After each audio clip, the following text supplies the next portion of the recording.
বিষ্ণু ঈসা ইসলাম সুনানে আবু দাউদ এবং তিরমিজির হাদিসে বলেন, ইফতারাকাতিল ইয়াহুদু আলা 71 ফিরকা। ইহুদিরা 71 দল হয়েছে। ইখতিলাফ করতে করতে কয় দল? সবাই বলে নাই কয় দল?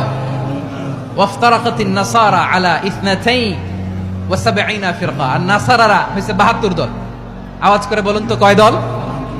ওয়াসাতাফতারিকু হাদিহিল উম্মাহ বি73 ফিরকা। আর বিশ্বনবী আফসোস করে বলেন, আমার উম্মত হবে 73 দল। ইহুদি 71 দল, নাসারা 72 দল, আর আমার উম্মত, বুঝে থাকলে আওয়াজ করে বলেন। বিষ্ণু বলেছেন আমার উম্মত ভাগ হবে কয় দলে? কুল্লুহা ফিন্নার, সব জাহান্নামে যাবে, ইল্লা ওয়াহিদা, একটা দল ছাড়া। সাহাবারা বললেন, মান হিয়া ইয়া রাসূলুল্লাহ, সেই নাজাত প্রাপ্ত জান্নাতি দল কোনটা? আপনি কি আমাদের বলবেন না? আপনি মেহেরবানি করে একটু বলে দেন তারা কারা। বিশ্বনবী বললেন, মা আনা আলাইহি ওয়া